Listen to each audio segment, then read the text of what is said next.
अस्सलाम वालेकुम, आप देख रहे हैं ब्रेकिंग पॉइंट। मैं हूं मोहम्मद मालिक। हमारे प्रोग्राम का ओरिजिनल प्लान तो आज मेन पॉलिटिक्स पे था, लेकिन फिर आज एक और धमाका खेज खबर आई। अरशद मलिक, जज अरशद मलिक, जो अकाउंटेबिलिटी कोर्ट नंबर 2 के जज थे, और आपको याद है जिन्होंने नवाज शरीफ साहब को 7 साल की कैद सुनाई थी अल अज़ीज़िया रेफरेंस में, कोई 1.5 बिलियन रुपया जुर्माना किया था, साथ ही $25 मिलियन का जुर्माना किया था। और फिर उनका एक स्कैंडल चला जिसके अंदर नासिर भट्ट, जो बड़े करीबी साथी हैं नवाज शरीफ साहब के, वो स्टेप में थे, बनाए गए। फिर बड़ी बातें आई, फिर इनका एक एफिडेविट आया और जिसमें उन्होंने माना कि फ़ैसले के बाद भी ये हुसैन नवाज से सऊदी अरेबिया में भी मिले, उनके लोगों से मिलते रहे। इनकी इस किस्म की भी बातें उस रिकॉर्डिंग में आई जहाँ ये समझा रहे थे कि इस फैसले में क्या नुक्स हैं, कहाँ पे अपील्स हो सकती हैं। इन शॉर्ट एक नज़र आया जज जो फ़ैसले से पहले एक वीडियो के प्रेशर में था और फैसले के दौरान और बाद में वो दूसरी पार्टी जिनको खुद सज़ाएं सुना रहे थे उनके साथ टोटल कांटेक्ट में था। आज हैरानी कोई नहीं हुई, उनका जाना ठहर गया हुआ था, उनकी सैकिंग ठहर गई हुई थी, लेकिन आज उनके आते ही एक सवालात बहुत उठ गए। फर्स्ट ऑफ ऑल तो ये क्वेश्चन उठा है कि क्या अब जो नवाज शरीफ साहब की सज़ाएँ थी, क्या वो फैसला रीट्रायल होना चाहिए? क्योंकि स्टेटस, लीगल स्टेटस ये है कि इन्होंने उनकी फ्लैगशिप इन्वेस्टमेंट केस के अंदर बरी कर दिया नवाज शरीफ साहब को, अल अज़ीज़िया में उनको सज़ा दे दी। तो नैब ने जहां बरी किया हुआ है उसके खिलाफ हाई कोर्ट में केस किया हुआ है, और PMLN ने अल अज़ीज़िया में जहां इनको सज़ा हुई उसके खिलाफ हाई कोर्ट में अपील की हुई इस्लामाबाद में दोनों केसेस हैं। तो सवाल ज़ाहिर है, ट्वीट शुरू हो गए, वो कह रहे हैं ये बेगुनाही का सबूत है, सब कुछ है, बट लीगली अगर देखा जाए तो 2-3 सवाल उठते हैं। क्या ये केस चौंसा है अब रीट्रायल होना चाहिए, या इस्लामाबाद हाई कोर्ट में सारे केसेस की सारा फाइल तो आ गई हुई है, क्या इस्लामाबाद हाई कोर्ट को simply merits of the case देखना चाहिए? और अगर इनका केस रीट्रायल होता है तो क्या फिर जज साहब के सारे केसेस रीट्रायल होंगे? क्योंकि हमने माजी में देखा कि जो एडहॉक जजेस होते हैं, चाहे वो 2 साल जज एडहॉक रहें और कंफर्म ना हो तो उनके फैसले नहीं खुलते।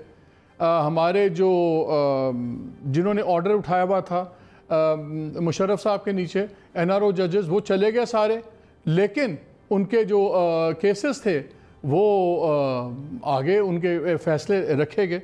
तो ये क्या एक लीगल पेंडोरा खुल जाएगा? इस पर भी हम बात करेंगे। 2-3 खबरें भी मैंने आपसे बड़ी ज़बरदस्त शेयर करनी है। मैंने आपको बताना है कौन से मावन ख़ुसूसी ने, स्पेशल असिस्टेंट ने गलत बयानी की वज़ीर आज़म से कैबिनेट के अंदर, और उसके क्या कॉन्सिक्वेंसेस होंगे, और क्या एक एलआई को 77 करोड़ रुपए का फ़ायदा पहुंचाया गया ताकि उनकी वफादारी कायम रखी जाए बजट सेशन में। ये दोनों इनसाइट स्टोरीज भी आपसे शेयर करेंगे। और PMLN जितना जो चल रहा है -1 और ये सारा, क्या PMLN एक्चुअली ये चाहती है कि निज़ाम निपट जाए? क्योंकि अगर निज़ाम निपटता खुदा न खास्ता तो तमाम लीगल केसेस रुक जाते हैं, इन्वेस्टिगेशन रुक जाती हैं, और एक गैप के बाद इनके चांसेस इलेक्टोरल बढ़ जाते हैं। क्यों मैं ये सवाल कर रहा हूँ वो भी मैं आपसे शेयर करूँगा, लेकिन सबसे पहले हम जरा लीगल रेमिफिकेशन पर भी बात करेंगे। मेरे साथ बड़ा आज एमिनेंट पैनल है। हमें अभी ज्वाइन करेंगे फवाद चौधरी साहब, federal minister for science and technology, Rana Sanaullah साहब ज्वाइन कर रहे हैं, president PMLN Punjab, barrister Ali Zafar और इरफान कादिर साहब भी हमें ज्वाइन कर रहे हैं। तो जितनी देर में बाकी ज्वाइन कर रहे हैं, इरफान कादिर साहब, एक्स अटॉर्नी जनरल, फॉर्मर जज हाई कोर्ट। अस्सलाम वालेकुम। इरफान साहब, 2 सवाल वेरी क्विकली। क्या ये अब फैसला रीट्रायल की तरफ जाएगा कि इस्लामाबाद हाई कोर्ट इन्हीं जो उसके पास मेरिट्स ऑफ द केस हैं उस पर फैसला कर सकती है? ये अगर आप मुझसे पूछें तो ना ये रीट्रायल की तरफ जाएगा, ना इस्लामाबाद हाई कोर्ट मेरिट्स पे कोई फैसला करने के काबिल होगी। क्योंकि सबसे पहली चीज़ जो इसमें देखने वाली है, इसमें लीगल फ्लॉज इतने हैं कि ये केस एक्विटल का है, और मैं ये बहुत पहले कई प्रोग्राम्स में मैंने ये बात की है कि ये केस एक्विटल का है। और जब ये अरशद मलिक साहब की वीडियो आई थी तो मुझे अभी भी याद है कि शाहजेब खानजादा साहब के एक प्रोग्राम में मैंने तभी कह दिया था कि ये जो केस है ये सारा पोल्यूट हो गया, सारा प्रोसेस। और आज चूंकि इन्होंने 2 टोक तरीके से लाहौर हाई कोर्ट ने भी इनको डिसमिस भी कर दिया है, लिहाजा गो के 2 वर्शन सामने आ रहे हैं। लेकिन अगर दोनों वर्शन को सामने रखें तो इस ट्रायल को जो हो चुकी है उसको मेंटेन नहीं किया जा सकता, और इसलिए नहीं मेंटेन किया जा सकता कि अगर इसको मेंटेन किया गया तो सारी अदलिया के ऊपर एक ब्लॉट आएगा। और आप ये हम सुनते हैं कि ना सिर्फ के इंसाफ होना चाहिए बल्कि इंसाफ होता हुआ नजर आना चाहिए। और अगर ये फैसला मेंटेन हुआ तो ये इंसाफ तो फिर वो जो एक्विटल है, जो उनको बरी किया गया फ्लैगशिप में, तो फिर वो भी तो खुलेगा। फिर वो ये तो नहीं हो सकता कि जहां बरी किया है वो फैसला ठीक है और जहां पे सजा दी वो गलत है, फिर वो बरियल भी जो बरियत हुई है उसमें फिर वो भी क्वेश्चनेबल है। नहीं, इसमें एक बड़ी बेसिक चीज है, और वो सबसे बेसिक चीज ये है कि ये केस सारा है assets beyond non source of income का, और asset beyond non source of income में एक रेफरेंस फाइल हो सकता है, 3 रेफरेंस फाइल ही नहीं हो सकते। ये मैं शुरू से कह रहा हूँ, और सुप्रीम कोर्ट से ये बहुत बड़ी गलती हुई है। और ये जो केस इस्लामाबाद हाई कोर्ट में जब लड़ा जाएगा तो कॉन्स्टिट्यूशनल प्लेन पे वकला को ये लड़ना पड़ेगा, और उनको कॉन्स्टिट्यूशन को सामने रखना पड़ेगा, ना कि कोर्ट को खुश करते करते। क्योंकि इस केस में आप देखें कि सुप्रीम कोर्ट इस केस को सुपरवाइज कर रहा है थ्रू आउट, और इन्वेस्टिगेशन को भी मॉनिटरिंग भी हो रही है, और मॉनिटरिंग जज जो है वो आवाज गायब हो गई उसमें। हेलो जी मुझे आ रही है, आवाज आ रही है। जी। मैं ये कह रहा था कि एक मॉनिटरिंग जज भी मुकर्रर हुआ, फिर सुप्रीम कोर्ट ने खुद ही ऑर्डर कर दिया कि 3 रेफरेंसेस फाइल कर दें। 3 रेफरेंसेस कानून में फाइल ही नहीं हो सकते एक केस में। केस सिर्फ एक है एसेट बियॉन्ड नॉन सोर्स का। अगर किसी शख्स ठीक है आपके ख्याल में जो सा है ये केस उस तरह नहीं बनता। Thank you very much. Fawad आपके पास और रौनक साहब का मैं पास आ रहा हूँ, सिर्फ एक ओपिनियन और ले लूँ। मेरे साथ अली जफ़र भी हैं। मैं चाह रहा था आज तो बल्कि किस्मत मेरी अच्छी है, आप सारे लॉयर्स हैं। फवाद आप भी लॉयर हैं, राना साहब भी लॉयर हैं, लेकिन प्राइमरीली पॉलिटिक्स हैं। अली वेरी क्विकली, क्या just same 2 questions then I let you go, क्या ये रीट्रायल होना इसका ज़रूरी है? मैं इसलिए पूछ रहा हूँ कि अगर ये रीट्रायल होता है फिर तो अरशद मलिक के सारे केसेस रीट्रायल में जाने पड़ेंगे। देखें, ट्रायल के 2 हिस्से होते हैं मालिक साहब। एक हिस्सा तो है ट्रायल का जो कि रिकॉर्ड जिसमें होता है, शहादतें होती हैं, दस्तावेज़ात इकट्ठे किए जाते हैं। दूसरा हिस्सा ये है कि जब वो ट्रायल खत्म हो जाए तो फिर दोनों पार्टी बहस करती हैं, और बहस के बाद एक फैसला होता है। अगर जज का बायस साबित हो जाए, किसी वजह से वो किसी फ्री के प्रेशर में आ जाए, किसी के साथ मिल जाए, तो उसके बाद वो जो पॉइजन है उसका जहर है उस बायस का, वो जजमेंट को खत्म कर देता है, लेकिन वो बाकी ट्रायल को नहीं खत्म करता। तो इसलिए इसका नतीजा यही होगा मेरी नजर में कि जजमेंट खत्म होंगी, और दोनों जजमेंट, इक्विटल की भी जजमेंट जो दी है जज साहब ने, और जो बरी भी किया, जो उन्होंने सजा भी दी है, वो भी खत्म होगा। और फिर एक नए जज साहब के पास ये मामला जाएगा और दोबारा बहस होगी, और फिर वो दोबारा फैसला करेंगे। लेकिन ट्रायल जो है वो इटसेल्फ, उसका जो रिकॉर्ड है, जो शहादतें हैं, वो वहां तक ही कायम रहेंगी जहां वो फैसले से पहले रुकेंगी। ठीक, तो ये एक तरह से एक स्टेप दोबारा से होगी। जी अली, बहुत शुक्रिया, thank you very much. Chaudhry साहब आपकी इजाज़त से मैं फवाद चौधरी से राना साहब शुरू कर लूँ ताकि गवर्नमेंट का वर्जन पहले ले लूँ। 2 डिस्टिंक्ट हमें ओपिनियंस आई हैं। फवाद, आप खुद भी लॉयर हो। इरफान कादरी का ख्याल है कि ये ट्रायल रीट्रायल की तरफ होना चाहिए। अली का ख्याल है कि एविडेंसेस कलेक्ट हुई हैं, ठीक है, अब फैसला उड़ गया, लेकिन उसी बेसिस पर फिर तो वो अपील में ही फैसला हो सकता है। आपका सारी एविडेंस तो हाई कोर्ट देख सकती है, सारी चीज़ें तो रिकॉर्डेड हैं, तो बेसिकली नथिंग हैपन्स, और वो इस अपील में इसका फैसला कर देंगे। और how do you see it now? देखिए, सबसे पहले तो मालिक, जो कि बहुत सारे लोगों को भूल गया होगा, जरा इसका बैकग्राउंड एक समझने की जरूरत है कि केसेस थे क्या। सुजित्से ज़र्डबर्ग नाम की एक जर्मन अखबार ने एक स्कैंडल दिया। उन्होंने कहा कि दुनिया के बहुत सारे जो ममालिक के लोग हैं, उसे जिसमें पाकिस्तान के वज़ीर-ए-आज़म भी शामिल हैं, नवाज शरीफ, उन्होंने ये किया है कि उन्होंने लंदन में बेनामी प्रॉपर्टी जो हैं वो बनाई, और यहाँ से वो केस जो है वो शुरू हुआ। इसमें कोई पाकिस्तान के अंदर ये केस शुरू नहीं हुआ था, कोई पाकिस्तान के अंदर एविडेंस नहीं आई थी, ये वहाँ पे ये केस शुरू हुआ। पहले तो नवाज शरीफ साहब ने और इन्होंने आके कहा कि ये अपार्टमेंट्स हमारे हैं ही नहीं। बाद में जो मरियम नवाज साहिबा ने जो डीड जमा कराई, उसमें वो भी जाली निकली, और कंफर्म हुआ कि ये अपार्टमेंट जो है वो शरीफ फैमिली ओन करती है, मरियम नवाज शरीफ ओन करती हैं। उसके बाद जब ये केस पाकिस्तान के अंदर शुरू हुआ तो पता चला कि 16 ऐसी कंपनीज बनाई गई ऑफशोर, जिनमें बहुत ज़्यादा पैसा पाकिस्तान से पहले बाहर गया, और फिर वो पैसा उन कंपनीज के अकाउंट्स में आया और अकाउंट से वापस आया। ये एग्जैक्टली वही मॉडस ऑपरेंडी था जो कि हुदैबिया में इस्तेमाल किया गया था। लिहाजा ये एक वाइट कॉलर क्राइम की एक पूरी वेब थी जो हमारे सामने आई। अनफॉर्चुनेटली हुआ क्या हुआ, ये कि पहले तो जब ये ट्रायल शुरू हुआ तो मरियम नवाज का जो बुनियादी जिनके ऊपर एलिगेशन था कि उन्होंने जाली डीड सुप्रीम कोर्ट में जमा कराई, वो चार्ज ही फ्रेम नहीं हुआ। उसके बाद जो नवाज शरीफ साहब के ऊपर जो केस जिस तरीके से बनाया गया या किया गया, उसमें ये जो तमाम जुराइम थे इनका अहाता ही जो है वो नैब ने उस वक्त प्रोसिक्यूशन ने उस तरह से नहीं किया। और अब वो जो केस था उसके बाद जब सजा हुई तो नैब अपील में चला गया कि सजा कम हुई है और इस केस को जो है वो रिमांड किया जाए। अब 2 अपीलें हैं हाई कोर्ट के सामने। नवाज शरीफ भी कह रहे हैं कि केस जो है वो गलत है और नैब भी कह रहा है कि इसकी सजा जो दी गई है वो कम है।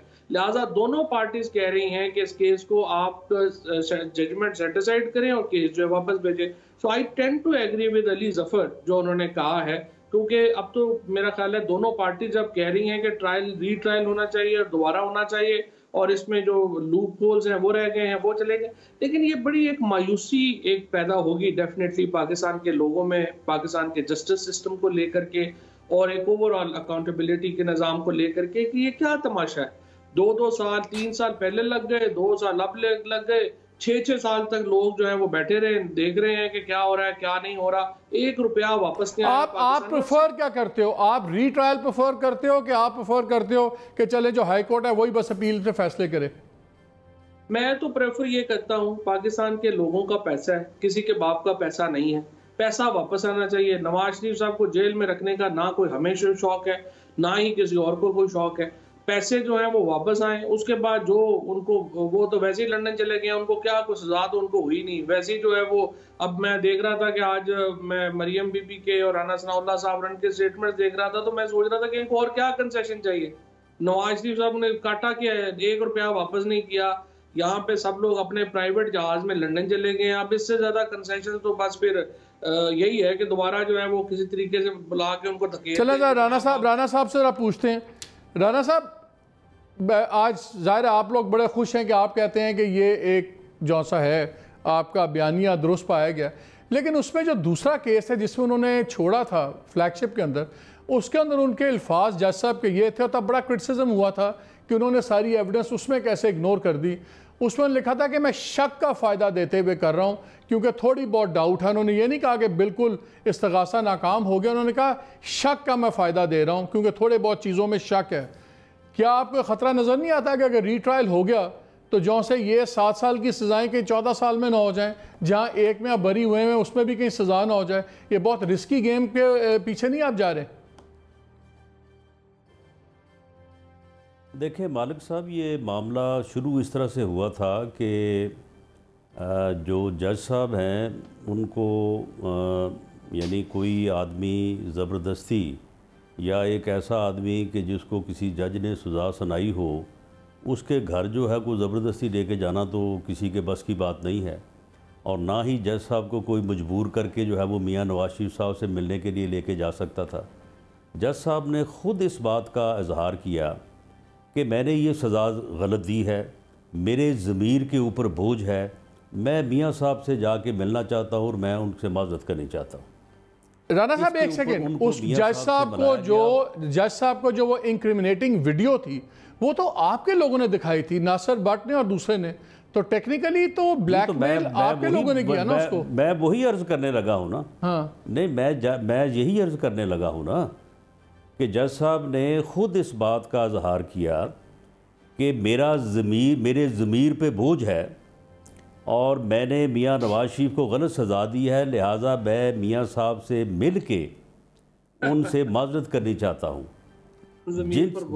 जिस वक्त उनको मियाँ साहब से मिलाया गया, जब वो मियाँ साहब के पास आए, वो वीडियो मौजूद है जो कि वीडियो जो है मेरी इन्फॉर्मेशन के मुताबिक हाई कोर्ट के रिकॉर्ड का हिस्सा है या हिस्सा बना दी जाएगी जब अपील की समाअत होगी।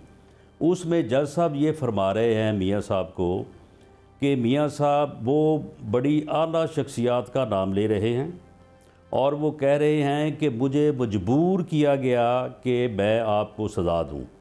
वो ये फरमा रहे हैं कि मुझे कहा गया कि इन दोनों रेफरेंस में आपको मैं 14-14 साल सज़ा दूँ, लेकिन इसके बावजूद मुझसे जितनी हिम्मत हो सकी मैंने आपको एक में बरी कर दिया और एक में मैंने आपको 7 साल सज़ा दी।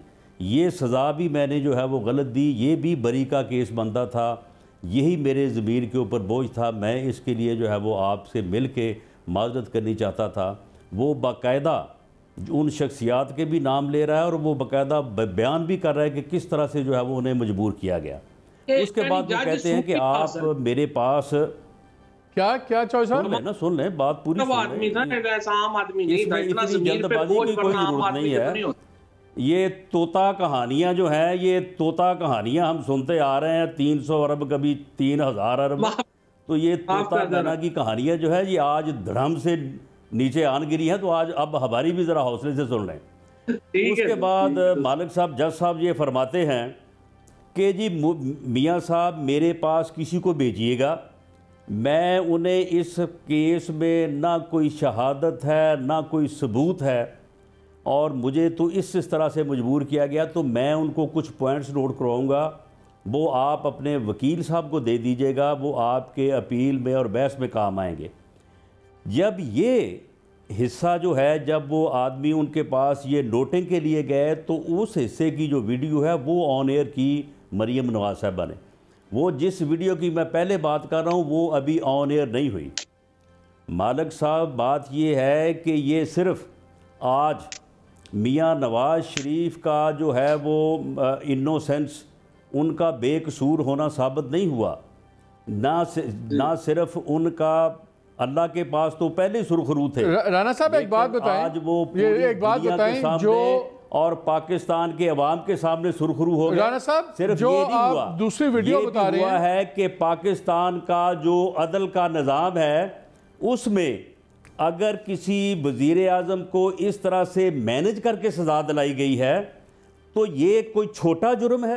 अच्छा राना साहब एक बात बताएं, मुझे एक बात बताएं, आप जिस वीडियो की बात कर रहे हैं नेशनल कमीशन बनना चाहिए। ठीक है, मेरी बात सुने, जो आप कह रहे हैं वीडियो अभी का एक हिस्सा रहता है और उसमें 2 नाम और हैं बहुत बड़े, क्या वो जो 2 नाम हैं वो कोई सियासतदान है या कोई कॉन्स्टिट्यूशनल ओहदों पे बैठे हुए लोग थे? नहीं, वो सियासतदान नहीं है।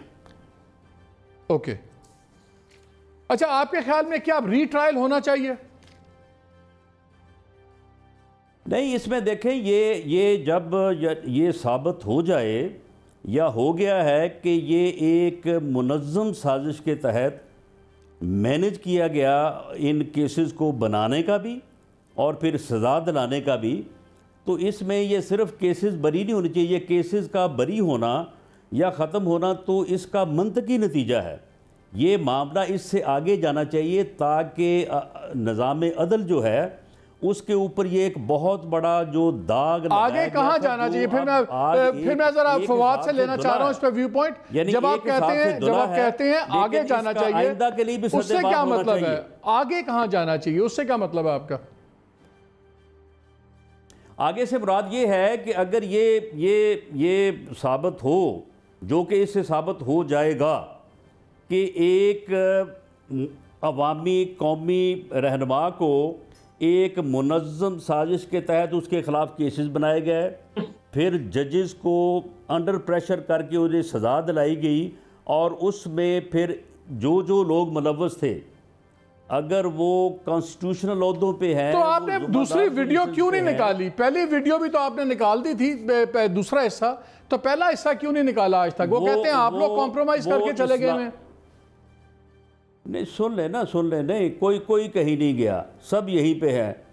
मामला ये है कि वो जो वीडियो है वो इस्लामाबाद हाई कोर्ट में, ये देखें वकला की जो एडवाइस थी उसके मुताबिक जो है एक हिस्से को जो है वो रिलीज़ किया गया, दूसरा हिस्सा जो है वो रिकॉर्ड का हिस्सा टू माई इन्फॉर्मेशन जो है वो बना दिया जाएगा।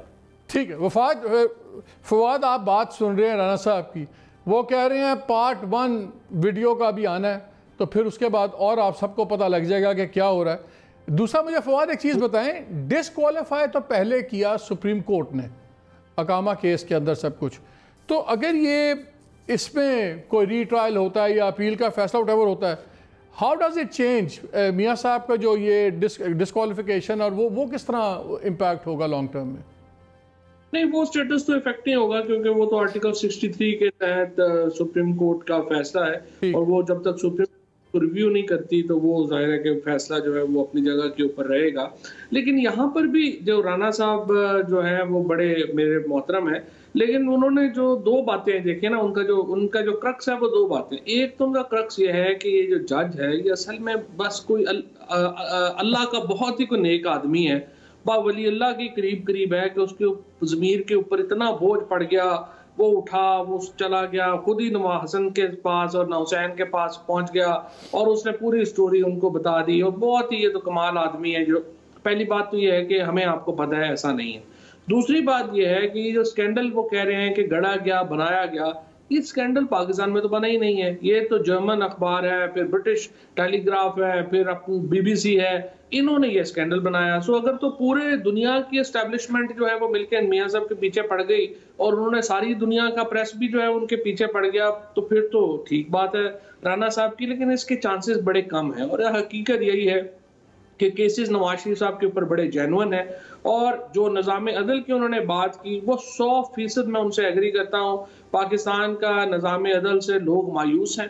पाकिस्तान की जुडिशरी को अपने जो वर्किंग है उसके ऊपर बहुत ध्यान देने की ज़रूरत है, जजेस की सिलेक्शन के ऊपर बहुत ध्यान देने की ज़रूरत है। और ये जो एपिसोड हुई है इससे दोबारा जो जुडिशल रिफॉर्म्स हैं उनकी ज़रूरत को महसूस करना चाहिए। मैं तो चूंकि आप लोग कैबिनेट को बड़ा क्लोजली कवर करते हैं, पहली कैबिनेट मीटिंग से मैं इंसिस्ट करना शुरू हुआ हूं कि हमें लाजमन जुडिशल रिफॉर्म्स जो है वो करने चाहिए, हमें जुडिशल सर्विस ऑफ पाकिस्तान बनानी चाहिए ताकि हम इसका कुछ स्टैंडर्ड ऊपर करें। और जजेस के जो हालात हैं वो हमें पता ही है। दूसरी जो इंपॉर्टेंट बात है कि नवाज शरीफ साहब का पॉलिटिकल फ्यूचर क्या होगा। नवाज शरीफ साहब का कोई पॉलिटिकल फ्यूचर नहीं, चाहे वो केस उनके हक में हो, चाहे उनके खिलाफ हो, चाहे रीट्रायल हो, चाहे वापस चला जाए। नवाज शरीफ साहब का पॉलिटिकल फ्यूचर नहीं है। वो लंदन में जिस तरह से एंजॉय कर रहे हैं वैसे एंजॉय करते रहेंगे। अल्लाह उनको लंबी जिंदगी दे और पाकिस्तान के अंदर जो है वो सियासत देखते रहे, एंजॉय करते रहे। नवाज शरीफ साहब और जरदारी साहब पाकिस्तान की सियासत का अब क्लोज चैप्टर है। अच्छा, ये मुझे बताएं, अब थोड़ा सा पॉलिटिक्स पे भी आ जाएं। पिछले कुछ दिनों से एक हवा बड़ी बन रही है जिसको आप मैं भी कहूँगा हवा, एक फ़िज़ा, जो भी कह लें, जिसमें लगता है कि गवर्नमेंट बड़ी प्रॉब्लम में है। पहले आया कि जी कैसे होगा, बजट के इश्यूज़ बन रहे थे, चीज़ें बन रही थी, फिर गवर्नमेंट के सर्वाइवल पे ख़ुद प्राइम मिनिस्टर को आके कहना पड़ा कि नहीं -1 नहीं होगा या नहीं, मेरा कोई ऑप्शन नहीं है।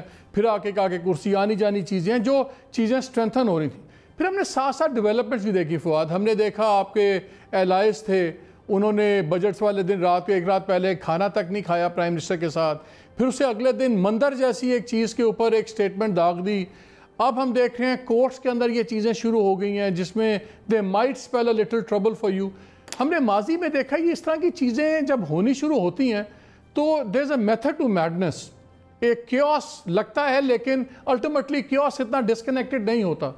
क्या आपको लगता है कि there is a method to madness और आपको कुछ सीरियस खतरा है? देखिए, फ्रैंकली आपको पता है मेरी इसके ऊपर तनकीद जो है, जो हमारा कुछ मामलात के ऊपर मैं बात कैबिनेट में भी करता हूँ, बाहर भी करता हूँ। हमें 2 साल में ये जो जिस किस्म की आजकल हमारी सिचुएशन हो गई है या जिस किस्म का दबाव हमारे ऊपर आ रहा है, ये एक्चुअली हमारी पॉलिटिक्स का फेलियर है। हुकूमतें जो होती हैं ना, वो 2 उनकी लेग्स होती हैं जिन पे वो स्टैंड करती हैं। वो अपनी गवर्नेंस पे स्टैंड करती हैं और अपनी पॉलिटिक्स पे स्टैंड करती हैं। अगर आपकी गवर्नेंस बहुत अच्छी भी हो और आपकी पॉलिटिक्स फेल हो जाए तो भी आप हुकूमत नहीं कर सकते।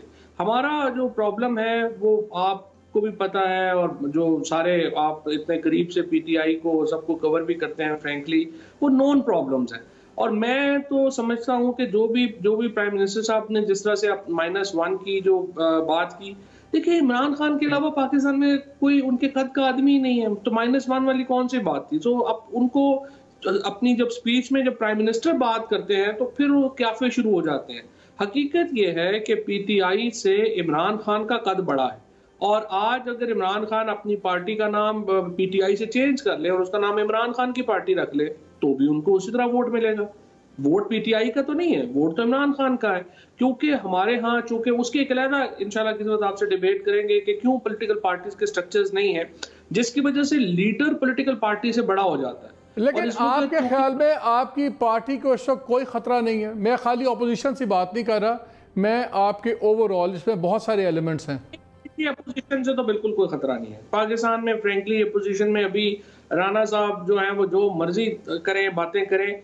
अभी PMLN के अंदर एक लड़ाई होनी है अगली, क्योंकि यहाँ पे पॉलिटिकल पार्टीज का स्ट्रक्चर नहीं है, तो जब भी एक लीडरशिप रिप्लेसमेंट होती है तो एक लड़ाई होती है। अभी तो PMLN ने तय करना है कि उनकी अगली लीडरशिप किसने होनी है। सो PMLN डिसग्रंटल्ड है और उनकी बाकी जो मसाइल है वो भी अपनी जगह के ऊपर है। फौज जो है उसकी पाकिस्तान की तारीख में वो एक बहुत बड़ा प्लेयर है। फौज जो है वो फर्मली हुकूमत के साथ, इमरान खान के साथ खड़ी है। इसलिए जो इसका जो सिस्टम है जो हमारा पाकिस्तान का, वो तमाम का तमाम जो है वो इस वक्त क्या ये जो फौज की सपोर्ट होती है, क्या ये इनडेफिनेट और अनकंडीशनल होती है कि इकोनॉमी जितनी मर्जी तबाह हो जाए, गवर्नेंस आपको नजर ना आ रही हो, सबसे बड़ा सूबा आपका सीरियसली लैक ऑफ गवर्नेंस से सफर कर रहा हो, तो उसके बाद भी क्या हमेशा के लिए फौज खड़ी रहेगी साथ आपके? देखें 100% आप ठीक कह रहे हैं। जो सदा जो बादशाही है वो तो अल्लाह की है, सदा बादशाही तो किसी की भी नहीं। हमें यहाँ पे पाकिस्तान में हम 6-6, 8-8, 10-10 महीने, साल की मैक्सिमम, साल भी बहुत ज्यादा है, 6, 8, 10 महीने की प्रोडिक्शंस करते होते हैं। इससे लंबी प्रोडिक्शंस नहीं हो सकती पाकिस्तान जैसे एक उसमें निज़ाम में। फिलहाल as we are talking about, Imran Khan को कोई खतरा नहीं है, कोई उनका -1 वगैरह का कोई चक्कर नहीं है। अपोजिशन डिसग्रंटल्ड है, आपस में लड़े हुए हैं, वो चैलेंज नहीं है। सो पीटीआई का तो ऐसे मैं नाम ले रहा हूँ, इमरान खान की जो गवर्नमेंट है फ्रैंकली वो ना अलायंस कहीं जाएंगे ना कुछ होगा, ये इसी तनख्वाह में सबने काम करना है। और बाकी आपकी जो सेकंड आपकी जो बात है उसमें डेफिनेटली ये बात सोचने की है। मैंने जो इस्लाहात का जो वादा हमने लोगों से किया है उसको लाजमन हमें उस तरफ बढ़ना चाहिए।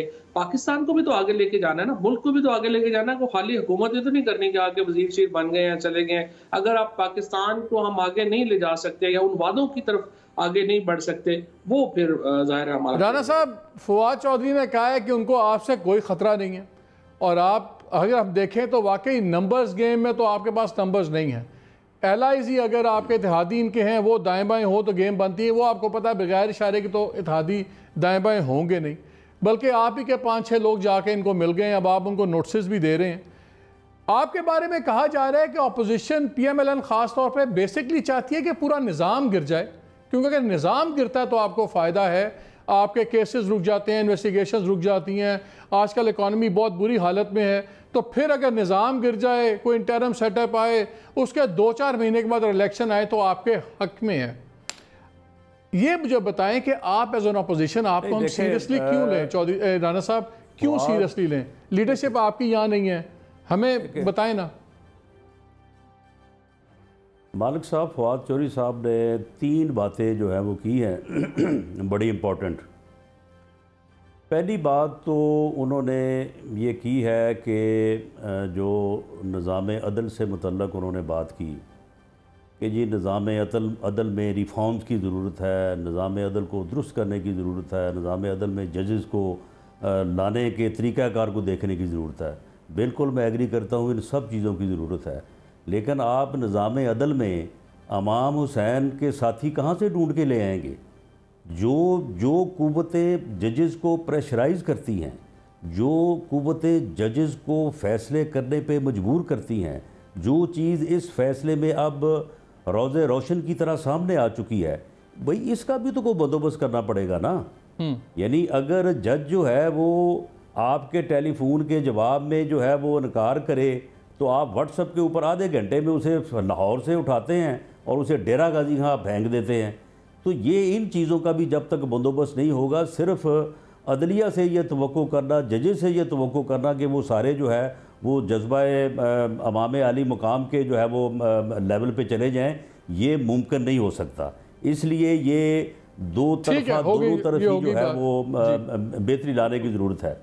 दूसरी बात उन्होंने की है कि जी अपोजिशन, उन्होंने एक बड़ी वाज़ेह बात कर दी है कि फ़ौज बहुत बड़ा प्लेयर है और फ़ौज जो है वो हुकूमत के साथ खड़ी है। अगर तो हुकूमत के साथ फ़ौज ये सारा कुछ करवाने में साथ खड़ी है कि चीनी डकैती हो, आटा डकैती हो, पेट्रोल डकैती हो, अद्वियात डकैती हो, लोगों की जेबों से जो है वो हर डकैती में 250 से 300 अरब रुपया जो है वो लूट लिया जाए, और इसके बावजूद भी अगर फ़ौज ने इनके साथ खड़े रहना है तो फिर ठीक है, फिर मैं समझता हूँ कि फिर जो है वो इनका नंबर पूरा रहा है, पूरा फिर जो है वो रहेगा। वरना हमारा तो इस मरतबा ये ख्याल था कि शायद ये बजट के ऊपर अपने लोग इकट्ठे ना कर सके, और बजट के ऊपर इन्होंने लोग जिस तरह से इकट्ठे किए हैं वो लोग आके पार्लियामेंट की जो है वो पार्लियामेंट के कॉरिडोर्स में बताते रहे हैं कि हमें किस तरह से हम आए हैं और किस तरह से जो हमें लाया गया है। फवाद चौधरी साहब को ये सारी बात का जो है वो इल्म है। लेकिन जो आपने बात की है, क्वेश्चन किया आपने, और उसका जवाब उन्होंने जो है वो कदरे थोड़ा जो है वो दूसरे अंदाज में दिया। मैं नहीं समझता कि इस मुल्क में वो कोई अदारा हो, कोई पॉलिटिशियन हो, कोई सियासी जमात हो, कोई एनालिस्ट हो, कोई भी जो है इस किस्म की बैड गवर्नेंस, इस किस्म की नॉन डिलीवरी, इस किस्म की जो है वो नाअहली, इस किस्म की नालायकी को जो है मज़ीद बर्दाश्त करने के हक़ में होगा। PIA का इन्होंने, PIA वैसे पहले सिसक रही थी, इन्होंने दफन कर दिया उसको। सिविल एविएशन इंडस्ट्री का बेड़ा गर्क कर दिया सिर्फ इसलिए कि अपोजिशन के ज़ुम्मे ये पॉइंट स्कोर हो जाए कि इन जाली लाइसेंसेस जो थे पायलट के, इनका तल्लक मुस्लिम लीग नून से या पीपल्स पार्टी से है। जहाँ तक हमारा तल्लक है, देखें हमारे ऊपर जो इन्होंने केसेस बनाए हैं, उन केसेस का जो हाल सामने आ रहा है मियां नवाज शरीफ साहब के हवाले से ये आपके सामने है। इन्होंने तो आप पे कोई केसेस नहीं बनाए राना साहब, इन्होंने कौन से केसेस बनाए हैं? वो किसने बनाया जो मेरे खिलाफ बना है? अगर गवर्नमेंट ने नहीं बनाया तो फिर किसी ने तो बनाया है ना। Government chief executive of the country जो है वो इमरान खान साहब आपका केस सही है। मामला ये कि हमें इस चीज़ से बिल्कुल कोई जो है वो हमें बाहर नहीं है। ये एक केस हमारे ख़िलाफ़ और भले बना लें, लेकिन अगर ये डिलीवर करेंगे, अगर ये अपनी नालायकी नाअहली को जो है वो दुरुस्त कर लेंगे तो फिर तो ये चल सकेंगे, वरना ये फिर मैं समझता हूँ कि बिल्कुल इनकी गलतफहमी है। लेकिन ये बताएं, वो कह रहे हैं कि सबसे बड़ा मसला, इन्होंने भी एक बात की, चौधरी साहब ने भी, राना साहब, फवाद साहब ने भी एक बात की कि आपके इंटरनल डिफरेंसेस बढ़े हैं, और ये हमें भी पता है कि आप में और पीपल्स पार्टी की आला क़यादत में बड़े सीरियस ट्रस्ट डेफिसिट है। वो प्राइवेटली का हमसे ही बात करते हैं, आपस में ही बात करते हैं। वो कहते हैं ये ना हो कल को हम स्पीकर के खिलाफ भी वोट करें या दूसरी चीज़ करें तो आखिरी मौके पे आप लोग ना हट जाएं, आप लोग कहीं डील अपनी दूसरी जगह ना कर लें। आपका तो सीरियस प्रॉब्लम है ट्रस्ट डेफिसिट आपस में भी। देखें मालिक साहब, वो जो चौधरी साहब ने बात की है, एक तो उन्होंने की है PMLN की। देखें जिस तरह से उन्होंने इमरान खान साहब को रिलेट किया है, इंटरप्रेट किया है PTI के हवाले से, इसको वो मैं बड़ी हम्बल रिक्वेस्ट करता हूँ कि इसको वो 10 से ज़रब दे लें मियां नवाज शरीफ और PMLN। वहाँ पे भी मियां नवाज शरीफ जो कहेगा वही होना है, जो वो कहेगा वही होगा, और इससे पहले भी जो है वो होता रहा है। इसलिए बिल्कुल जिस तरह से PTI नाम है इमरान खान का और इमरान खान ही नाम है PTI का, इसी तरह से PMLN नवाज शरीफ है और नवाज शरीफ जो है वो। वैसे राना साहब, मैं यहाँ बड़े अदब के साथ मैं आप दोनों की बात से बड़ा हैरान भी परेशान भी हूँ कि जहाँ पे आप दोनों इतने संजीदा लोग हैं, इंडिपेंडेंट थिंकर हैं, आप लोग बड़े फ़ख्र से कहते हैं, आप इस तरह बात करते हैं जैसे आप किसी पॉलिटिकल पार्टी के लीडर नहीं हैं, आप एक खानवादे के लोग हैं। आप दोनों फ़ख्र से कहते हैं कि हमारा लीडर हमारी पार्टी से बड़ा है। मेरे नज़दीक तो डिप्लोमेसी, ये डेमोक्रेसी के लिए बड़ी दुख की बात है जहां आपके लीडरान आपकी पार्टी से बड़े हैं और उसका नतीजा देखते हैं। अगर एवन फील्ड है आप सवाल नहीं करते, अगर सरे पैलेस है वो सवाल नहीं करते, अगर इमरान खान की ज़ात में फॉरेन फंडिंग का केस है उनकी पार्टी सवाल नहीं करती। शायद सबसे छोटे तो फिर हम अवाम ही हुए। मैं खैर नहीं वे, मैं ज़रा वापस आता हूँ आपके पास में आ रहा हूँ। नहीं मालिक साहब, देखिए बात ये है कि अगर आप पॉलिटिकल प्रोसेस को अनइंटरप्टेड जो है वो चलने देंगे तो फिर ये चीज़ें जो है इस्टेब्लिश हो जाएंगी, पार्टियों के अंदर भी जमहूरियत आ जाएगी। सर तीसरी हुकूमत आ गई है सिविलियंस की, कितना अनइंटरप्टेड चाहिए? ये 15वां साल आ रहा है, 10 गवर्नमेंट्स पूरा करके गए, इतना भी अनइंटरप्रेट नहीं रहा। बुजुर्ग की बात सुन लें, जुल्फकार अली भुट्टो पॉपुलर लीडर था, उसे रोकने की, उसे अवाम से दूर करने की, उसे दबाने की कोशिश की गई है, लोगों ने रिजेक्ट किया उस कोशिश को। उसके बाद सेम जो है वो मामला हुआ मियां नवाज शरीफ के साथ। अगर इसी तरह का मामला होगा इमरान खान के साथ तो बिल्कुल यही रिएक्शन होगा। मामला ये है कि अगर आप लोगों की राय को मैनेज करने, मोल्ड करने और जो है वो ट्विटराइज करने की कोशिश करेंगे तो ये नहीं हो सकेगी। चले अगर आप जमहूरियत को और पॉलिटिकल प्रोसेस को अपनी लैब में बहने दें, अपने राणा साहब ने बात की पब्लिक राय की, तो फिर अभी एक चीजें डेवलप हो जाती हैं। राणा साहब मैं आता हूं, जो आप बाकी दुनिया में देख रहे हैं। फवाद, अभी एक सर्वे भी आया है institute of public opinion research का। चले अगर आप इसको डिसमिस भी कर दें कोई फ़र्क नहीं पड़ता, लेकिन उसमें दो चीज़ें बड़ी अलार्मिंग हैं। एक तो मैं इसलिए कह रहा हूं कि मैं इसको पिंच ऑफ सॉल्ट से ले रहा हूं बिकॉज इनकी वेबसाइट पर लिखा हुआ है कि PMLN इनके क्लाइंट भी रही है। So I am putting in that factor also कि सिंपैथी तो नहीं है कहीं पे, लेकिन वहाँ पे दो चीज़ें बड़ी अलार्मिंग हैं आप लोगों के लिए। एक तो पहली बार उन्होंने कहा कि इलेक्शन के बाद पहली बारी जो 2-4 परसेंटेज पॉइंट्स हैं, लेकिन उसमें शायद PMLN की पॉपुलैरिटी ज़्यादा इसमें शो की हुई है। लेकिन जो नॉन डिबेटेबल पॉइंट है वो ये है कि जो मेन रीज़न है वो इकनॉमिक परफॉर्मेंस है या लैक ऑफ आपकी जो गवर्नमेंट की है। अभी तक इकॉनमी ठीक नहीं होनी, जो हालात आ गए हैं, जो सब कुछ हैं, और अभी तक बड़े सीरियस मेरे अपने ज़ाती भी पॉलिसी डिफरेंसेस हैं आपकी इकनॉमिक पॉलिसीज़ के ऊपर। हैविंग सेड दैट, किस तरह आप समझते हो कि अपोजिशन गेन नहीं करेगी, किस तरह आपके इजाफे नहीं होंगे? आपकी इकनॉमिक टीम भी वही है, आपकी पॉलिसीज़ भी वही हैं, और मैशत तो आगे कोई प्रॉमिसिंग नज़र नहीं आ रही, तो बेहतरी कैसे होगी? देखिए, पहली बात तो ये है कि सही बात है, इकोनॉमी जो है उसकी प्रॉब्लम्स है, और फिर कोविड जो है उसने इसको पूरी दुनिया की इकोनॉमीज को एक बिल्कुल शेक किया है, और पाकिस्तान की इकोनॉमी भी जो है वो उससे जाहिर है कि बाहर नहीं है, हम भी दुनिया का हिस्सा हैं। और इस वक्त जो पूरी दुनिया की इकोनॉमीज हैं वो आपके सामने किस तरह से अचानक उनको जो है मिला है। तो अब वी होप कि इसके कोई जल्दी जो है इससे हमारी जान छूटे, तो हमको नॉर्मलाइज हों और चीज़ें जो हैं वो बेहतर हो सके। बट आई वुड से कि इसके अलावा जो हमारा जो हमारे वादे थे, जो प्रोमिसेस थे, जो हमारे इस्लाहात के वादे थे, गवर्नेंस के वादे थे, इदारों को ठीक करने के वादे थे, उनके ऊपर अमल दरामद की रफ्तार थोड़ी स्लो है। उसको इन द मेन टाइम अगर हम तेज करें तो हमें अपने वोटर जो है ना, स्पेशली जो मिडिल क्लास है हमारी और लोअर मिडिल क्लास है, उसके ऊपर से बोझ जो है वो कुछ कम करना है। और क्या सेंटर के अंदर टीम में चेंजेस के बगैर पंजाब जो 56% है पाकिस्तान का, उसमें लीडरशिप में चेंजेस के बगैर ये पॉसिबल होगा? फ्रेंकली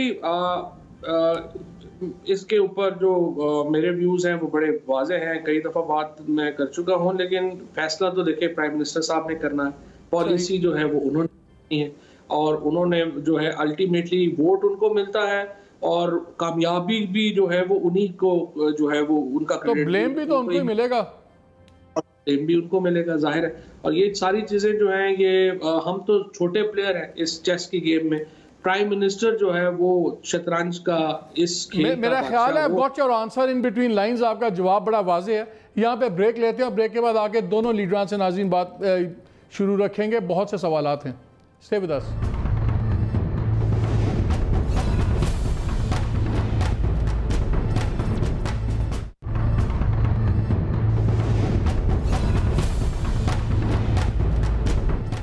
जी राना साहब, जरा आपसे शुरू कर लें। बड़ा हम शोर सुन रहे थे स्पीकर के खिलाफ वोट ऑफ कॉन्फिडेंस का इशू, नो कॉन्फिडेंस का, और कहा यह जा रहा था कि ये ट्रायल रन है, ड्राई रन होगा वज़ीर आज़म के लिए आगे।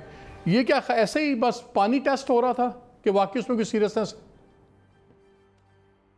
नहीं, देखें, स्पीकर के ख़िलाफ़ जो अदम एतमाद की जो तहरीक होती है वो एक यानी इस मकसद के तहत या ये शो करने के लिए कि स्पीकर के ऊपर अपोजिशन को एतमाद नहीं रहा, क्योंकि स्पीकर की का जो मनसब है उस मनसब के ऊपर हिस्ब इख्तलाफ और हिस्ब इक़्तिदार दोनों का एतमाद होना चाहिए ये उस मनसब की रिक्वायरमेंट है। मतलब आपको किसी भी तरह जीतने का कोई खतरा नहीं है आपको कि आप कहीं जीत ना जाएं, इसका कोई खतरा नहीं है आपको? मैं समझता हूँ कि जीतने का अगर ख़तरा हो तो फिर ख़तरा बराह रास्त मोल लेना चाहिए और वज़ीर आज़म के ख़िलाफ़ अदम एतमाद की तहरीक पेश करनी चाहिए। स्पीकर के ख़िलाफ़ जो है वो ये एक यानी शो करने का मकसद होता है। जिस तरह से उस दिन पीपल्स पार्टी की मौजूदगी में जो है वो एक वफाकी वज़ीर ने उनकी क़यादत के ख़िलाफ़ जो इल्ज़ामात या जो गुफ्तगू की वो रिस्पॉन्ड करना चाहते थे। मेरा ख़्याल है इसमें कोई हर्ज नहीं था अगर स्पीकर साहब उनको भी 10 मिनट दे देते, और जो नवीद कमर साहब बात करना चाहते थे वो वैसे भी बात बड़ी जो है वो बैलेंस सी बात करते हैं, तो कोई वहाँ पे कोई ऐसी बात होनी नहीं थी। लेकिन उन्होंने उनको मौका नहीं दिया, उन्होंने फिर वॉकआउट किया, फिर हमें भी उनके साथ तो बेसिकली ऑप्टिक्स, वो आप भी वही बात कर रहे हैं ऑप्टिक्स में। फवाद मुझे ये बताएं, मेरा ख्याल है कि उस बात को बुनियाद बना के पीपल्स पार्टी जो है वो अदम एतमाद की तहरीक स्पीकर साहब के खिलाफ लाना चाहती है। मेरा ख्याल है बुनियादी इशू वही है। फवाद ये बताएं, चौधरी साहब का, ये राना साहब का भी ख्याल यही है कि जी अगर ये डिलीवर करेंगे तो फिर चीज़ें चलेंगी। आप खुद समझते हो रियलिस्टिकली आपके ख्याल में अब आपके पास कितना वक्त है to get your act together, क्योंकि 2 साल रह गए रियली, 104 हफ्ते हैं, आखिरी साल तो छोड़ दें इलेक्शन का है। 104 हफ्तों में कितना वक्त आपके ख्याल में है कि आपकी गवर्नमेंट अपना रीगेन करे जो लॉस्ट ट्रस्ट है? एक फ्रेंकली बहुत बड़ा फैसला हुआ है और अगर ये इम्प्लीमेंट हो जाए, प्रोविंशियल फाइनेंस कमीशन का फैसला किया है कैबिनेट ने आखिरी मीटिंग में, ये अगर खाली इम्प्लीमेंट हो जाए तो इससे एक बहुत बड़ा फर्क जो है वो नजर आएगा गवर्नेंस में, क्योंकि पैसे जो हैं वो फिर डिस्ट्रिक्ट्स में जाना शुरू होंगे और एक डेवलपमेंट रजीम जो है वो वहाँ पे शुरू होगी। सो एक ये फैसला बड़ा इंपॉर्टेंट है। इसके साथ एक ओवरऑल जो है वो आपको एडमिनिस्ट्रेटिव स्ट्रक्चर जो है और जो इस वक्त ये देखिए ये ना बड़ी आपने एक्चुअली पहले अपने जो बात की थी पिछले वक्त से पहले, ये एक बड़ा पेचीदा गवर्नेंस जो है बड़ा पेचीदा एक सब्जेक्ट है और उसको कोई 2+2 में बताना मुश्किल हो जाता है कि आप क्या करेंगे कि क्या है। लेकिन जिस तरह से मैंने अर्ज किया, आपको अपनी पॉलिटिक्स और गवर्नेंस दोनों जो टांगे हैं आपको वो फिट चाहिए, तब आप इस समंदर में स्विम कर सकते हैं। अगर आपकी गवर्नेंस और पॉलिटिक्स दोनों में से एक लेग भी जो है वो आपका साथ नहीं देगी तो आपका जो डूबने का खतरा है वो बढ़ जाता है। तो इसमें अनइलेक्टेड, इसमें जितने आपके अनइलेक्टेड बट ऑल पावरफुल जो आपके टेक्नोक्रेटिक एडवाइजर्स और स्पेशल असिस्टेंट्स हैं वो कहाँ पे फिट होते हैं? सॉरी आपकी आवाज कट गई। मैं कह रहा हूँ कि इस सारे आपके ऑल पावरफुल अनइलेक्टेड एडवाइजर्स और स्पेशल असिस्टेंट्स वो कहाँ पे फिट होते हैं? तो ऐसा अब आपने इतने पावरफुल नाम लिए कि वो आपकी आवाज ही कट गई। तो इशू ये है कि जाहिर है कि जो पार्लियामेंट्री फॉर्म ऑफ गवर्नमेंट है उसमें ये जो है इशू जो है वो है, और इस इशू में मेरा ख्याल है कि एक बैलेंस जो है वो वापस आ रहा है और देखते हैं कि इसको कितना टाइम लगता है। फवाद चौधरी, अब लास्ट टाइम के ये रगड़े के बाद आप भी थोड़े से मोहतात हो गए हो। This is not a typical Fawad Chaudhry response I was looking for. नहीं, लेकिन वो इशू ये है ना कि आप रोज ही एक बात की बंदा क्या करे, फिर वो जो है उसके राना साहब ये बताएं सबसे बड़ा खतरा क्या है इमरान खान की गवर्नमेंट को? उनके नजदीक आप लोग तो खतरा नहीं है।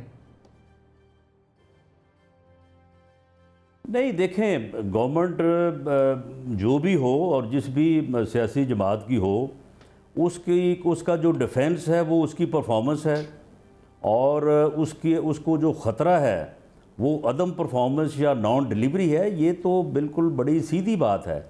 इसमें तो कोई किसी के लिए भी कोई हम हो वो हो कोई और हो उसके लिए कोई नया। राना साहब एक बात तो बताएं, ये बिल्कुल ठीक है, मुझे क्विकली एक चीज़ बताएं, ऑपोजिशन के ऊपर बड़ा इशू चल रहा है, कह रहे हैं आपकी अपनी पार्टी में फैसला नहीं हो पा रहा कि मुस्तकबिल में किसका रोल होगा, क्या मुस्तकबिल के वज़ीर आज़म का कैंडिडेट शाहिद खाकान अब्बासी होंगे या शहबाज शरीफ होंगे, क्या मरियम का रोल होगा, क्या हमजा शहबाज का रोल होगा। ये आप लोग भी फैसले क्यों नहीं कर लेते ताकि आपका भी हमें क्लियर नज़र आ जाए कि कॉम्प्लेक्शन क्या है PMLN का, ऑपोजिशन का?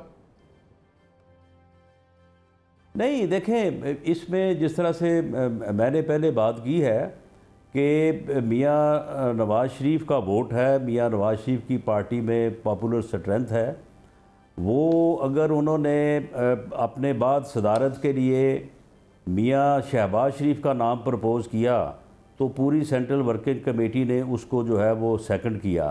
अब अगर वो चाहें कि उनकी जगह के ऊपर मरियम नवाज़ या हमज़ा शहबाज या शाहद खान अब्बासी को सदर बनाया जाए तो आप यकीन करें मियाँ शहबाज शरीफ ख़ुद उसका नाम प्रपोज़ करेंगे, वो ख़ुद मरियम नवाज़ का नाम जो है वो प्रपोज़ करेंगे। इस किस्म की कोई तकसीम या कोई रेजिस्टेंस है ही नहीं।